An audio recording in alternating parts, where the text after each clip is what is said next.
Assalamualaikum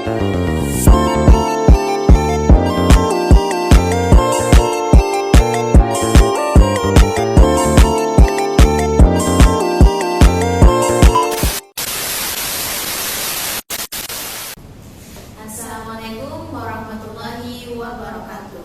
Perkenalkan, nama saya Hera Humaira dengan NIM 202201010316 dan rekan saya Yayan Ismana Rahayu 202201013019. Baik, pada kesempatan kali ini kami akan membuat satu video presentasi untuk memenuhi tugas mata kuliah Fikih Kinayah dengan konsep jarimah qisas. Baik, selamat menyaksikan. Baik, bismillahirrahmanirrahim. Assalamualaikum warahmatullahi wabarakatuh. Alhamdulillahirabbil alamin, wassalatu wassalamu ala asyrafil anbiya'i wal mursalin sayyidina wa maulana Muhammadin wa ala alihi wa ashabihi ajmain, amma ba'd. Pertama-tama puji dan syukur kehadirat Allah Subhanahu wa taala dan junjungan kita Nabiullah Muhammad sallallahu alaihi wasallam. Pada kesempatan kali ini, saya berdua dari kelompok 7 akan memaparkan hasil diskusi kami mengenai konsep jarimah qisas. Langsung saja saya berikan kesempatan kepada rekan saya yaitu Ismana Rahayu sebagai pemateri pertama. Saya persilahkan. Baik, saya sebagai pemateri pertama akan membawakan materi mengenai pengertian jarimah qisas. Jadi secara etimologi kata jarimah merupakan kata jadian dari jaroma yang berarti berbuat salah. Kemudian kata jarimah ini memiliki arti yang sama dengan jinayah, yaitu perbuatan yang dilarang oleh hukum syara. Dalam terminologi hukum Islam, jarimah diartikan sebagai perbuatan-perbuatan yang dilarang oleh hukum syara dan ditentukan hukumnya oleh Allah Subhanahu wa taala. Selanjutnya, secara etimologi kata qisas merupakan kata jadian masdar dari fi'il madi yang berarti mengikuti, mencari jejak atau memotong. Secara terminologi, qisas berarti pelaku perbuatan kejahatan yang dibalas dengan perbuatan serupa. Misalnya, pembunuhan dibalas dengan bunuh atau melukai anggota tubuh lain dibalas dengan melukai anggota tubuh orang lain. Kemudian adapun pengertian qisas menurut para ulama, yaitu menurut Imam Al-Jurjani, qisas adalah mengenakan sebuah tindakan atau hukuman kepada pelaku persis seperti tindakan yang dilakukan oleh pelaku tersebut terhadap korban. Selanjutnya, menurut Ibnu Rushd, qisas adalah memberikan balasan kepada pelaku sesuai dengan perbuatannya terhadap korban. Materi selanjutnya, hukum dasar qisas. Dasar qisas diberlakukan di qisas berdasarkan hukum Al-Quran, As-Sunnah, dan Ijma'. Berdasarkan Al-Quran terdapat dalam surah Al-Baqarah ayat 178 dan 179. Di sini dapat dikatakan bahwa qisas itu membalas pelaku dengan perbuatan yang serupa. Kemudian bagi pelaku yang mendapatkan maaf dari korban, maka hendaknya membayar diyat yang telah disepakati. Kemudian dari hadis, di sini kami mengambil materi dari hadis riwayat Muslim dari Abdullah.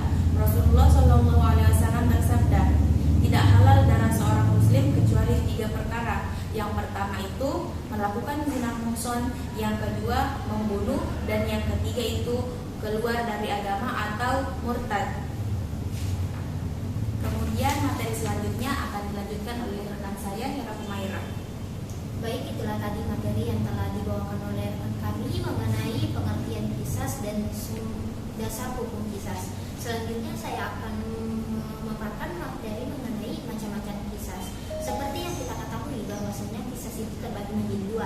Yang pertama qisas surah dan yang kedua itu qisas makna. Dalam kisah surah, dalam konsep hukum Islam yang berkaitan dengan hukuman setimpal atau kejahatan yang menyebabkan cedera ataupun luka pada tubuh, tetapi tidak sampai menyebabkan kematian. Dan dapat disimpulkan bahwasannya jarimah kisah surah itu diterapkan pada kasus di mana seseorang dengan sengaja melukai tubuh orang lain, tetapi korban itu tidak sampai meninggal. Hal hukumannya itu didasarkan pada prinsip kesetaraan. Contohnya, jika seseorang sengaja melukai tangan seseorang, maka itu akan dibalas dengan melukai tangan sendiri. Namun dalam penerapan hukum ini itu melalui proses peradilan dan yang adil dan mempertimbangkan berbagai aspek, misalnya itu adanya kemungkinan pemaafan dari korban ataupun keluarganya. Baru yang kedua itu mengenai kisas makna. Nah, konsep lain dalam hukum pidana Islam yang berkaitan dengan kisas makna itu yaitu hukuman setimpal atau untuk kejahatan pembunuhan. Dan dapat disimpulkan bahwasanya kisas makna itu diterapkan dalam kasus pembunuhan yang disengaja. Prinsip dasarnya adalah bahwa pelaku pembunuhan itu dapat dihukum dengan hukuman mati sebagai balasan setimpal atas perbuatannya sendiri. Namun beberapa poin penting yang harus diperhatikan dalam penerapan kisas makna ini, diantaranya yaitu hanya diterapkan kepada pembunuhan yang disengaja dan direncanakan. Yang kedua itu keluarga korban itu memiliki hak untuk menuntut kisas, di mana dia dapat memaafkan pelaku ataupun meminta diat, yaitu biasa disebut dengan denda.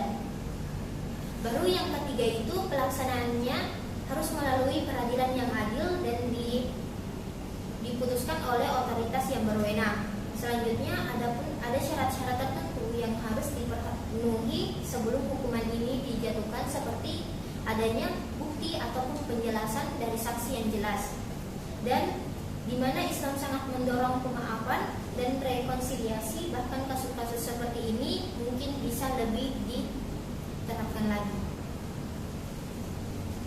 Baik, itu saja yang dapat saya sampaikan dengan rekan saya mengenai konsep jarimah kisas pada presentasi kita kali ini. Untuk itu, sebelum kami menutup presentasi, izinkan saya menyampaikan suatu pantun, di mana biru laut seperti kolam, ikan paus pandai menyelam. Dari lubuk hati yang paling dalam, saya tutup presentasi dengan ucapan salam. Wassalamualaikum warahmatullahi wabarakatuh.